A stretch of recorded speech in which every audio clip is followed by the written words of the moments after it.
कुछ दिन पहले मैंने महाराष्ट्र में एक भाषण किया और उसमें मैंने आदिवासी शब्द के बारे में बोला। सही बोला? आदिवासी का मतलब जो हिंदुस्तान में सबसे पहले रहते थे, मतलब जब इस देश में कोई और नहीं था तब भी आप लोग इस देश में रहते थे। अगर आप आदिवासी हो और अगर आप यहां सबसे पहले रहते थे तो इसका मतलब यह बनता है कि आप इस देश के असली मालिक हो।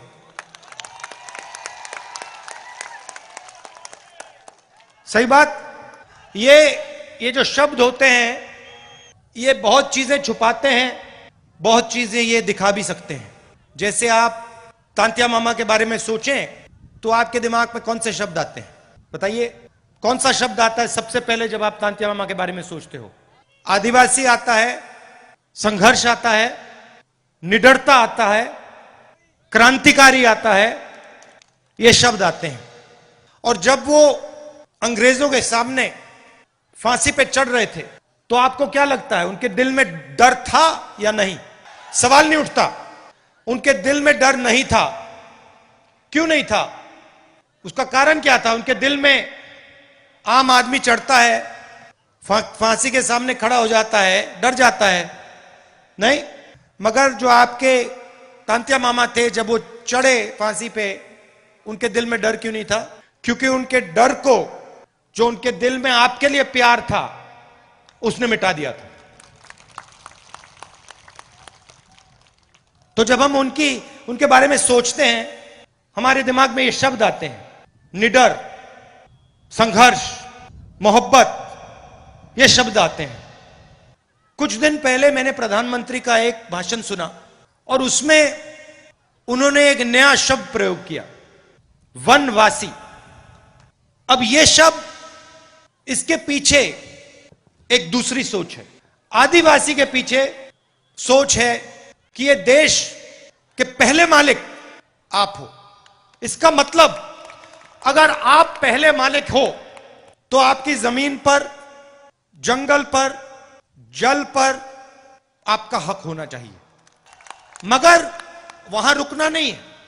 आप असली मालिक हो तो आपको और आपके बच्चों को अधिकार मिलने चाहिए। आपको, अगर आपका बच्चा इंजीनियर बनने का सपना देखे, सरकार को आपकी पूरी मदद करनी चाहिए। अगर आप में से कोई डॉक्टर बनना चाहे, आपकी बेटी डॉक्टर बनना चाहे, उसकी पूरी मदद होनी चाहिए। क्यों? क्योंकि आप असली मालिक हो, आप पहले मालिक हो। तो सबसे पहला आपका काम होना चाहिए। मतलब जंगल तो आपका है, मगर जंगल के बाहर भी आपको अधिकार मिलना चाहिए। और जब बीजेपी की सरकारें स्कूल और कॉलेज को प्राइवेटाइज कर देती है, उद्योगपतियों के हवाले कर देती है, या अस्पतालों को उद्योगपतियों के हवाले कर देती है, तो आपके बच्चे शिक्षा नहीं पा पाते और आपके परिवारों को जब अस्पताल की जरूरत होती है आप वहां नहीं जा पाते। जब बीजेपी पब्लिक सेक्टर को बंद करती है, रेलवेज को, बीएचईएल को प्राइवेटाइज करने का काम, बेचने का काम करती है, तो वो सीधा आदिवासियों को चोट मारती है। देखिए, मैं आपसे पूछता हूं, नोटबंदी से आपको फायदा हुआ या नुकसान? जीएसटी, नोटबंदी और कोरोना के समय जो सरकार ने किया, दलितों को, पिछड़ों को, आदिवासियों को, किसानों को, मजदूरों को उन्होंने चोट मारी। मैं भाषणों में कहता हूं ये पॉलिसियां नहीं थी, ये हथियार है। अब नरेंद्र मोदी जी एक नया शब्द लाए, वनवासी। इसका मतलब अलग है। सबसे पहला इसका मतलब यह है कि आप पहले मालिक नहीं हो, आप सिर्फ जंगल में रहते हो। पहला मतलब यह। दूसरा मतलब कि जंगल के बाहर आपको, वन के बाहर कोई भी आपको अधिकार नहीं मिलना चाहिए। और तीसरा मतलब जो आपको दिख रहा है, जहां भी हम देखें बीजेपी की सरकारें जंगल को उद्योगपतियों को दे रही है, जंगल काटे जा रहे हैं, आस्ते आस्ते आस्ते आस्ते आस्ते हिंदुस्तान में जंगल खत्म होते जा रहे हैं। सही बोला गलत बोला? सही। तो तीसरा मतलब यह है कि जब इस देश से जंगल खत्म हो जाएंगे तो फिर आपके लिए इस देश में कोई जगह नहीं बचेगी। यह तीसरा मतलब है। यह मैंने आपको शब्द क्यों बताए? क्योंकि इन शब्दों के पीछे विचारधारा है। हम आदिवासी कहते हैं क्योंकि हम इस बात को मानते हैं कि आप हिंदुस्तान के असली और पहले मालिक हो। वो वनवासी कहते हैं क्योंकि वो आपके सारे के सारे अधिकार आपसे छीनना चाहते हैं और आपको यह याद नहीं दिलाना चाहते कि आप ही इस देश के पहले और असली मालिक हो। तो सबसे पहले मैं चाहता हूं कि ये जो बीजेपी के लोगों ने आपके ऊपर अपमान किया है, ये जो शब्द इन्होंने आपके लिए प्रयोग किया है वनवासी, इसके लिए ये आपसे माफी मांगे।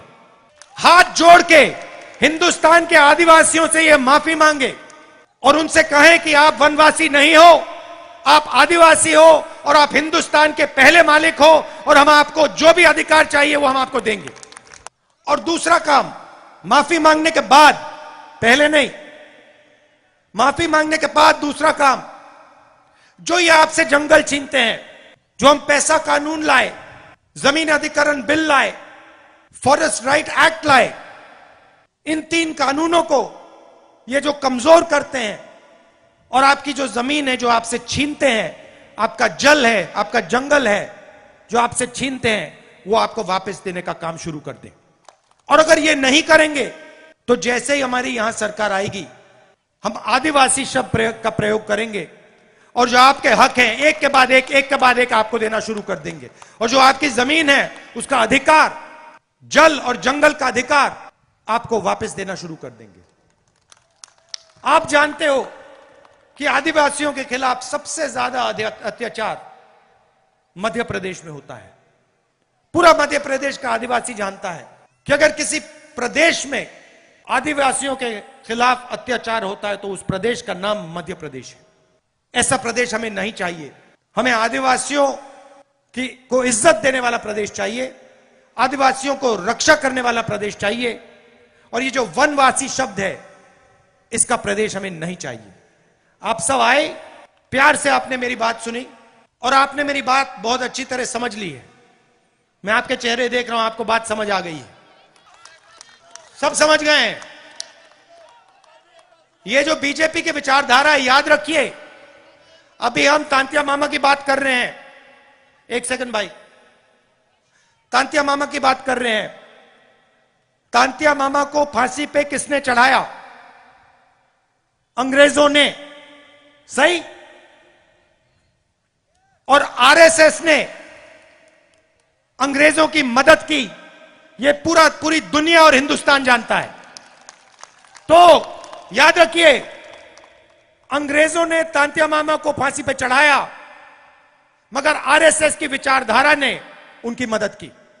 यह भी मत भूलिए, वनवासी शब्द के पीछे यह भी सोच है। और यह सिर्फ तांतिया मामा जी के साथ नहीं किया गया, यह बिरसा मुंडा जी के साथ भी किया गया। इन दोनों महापुरुषों ने आदिवासियों की लड़ाई लड़ी, अंग्रेजों से लड़ाई लड़ी, और कांग्रेस पार्टी ने हिंदुस्तान से अंग्रेजों को भगाया। और जब हम अंग्रेजों से लड़ाई लड़ रहे थे, जिन्होंने आपके महापुरुषों को फांसी पर लटकाया, तब आरएसएस अंग्रेजों के साथ खड़ी थी। यह पूरी दुनिया जानती है। और यह याद रखिए,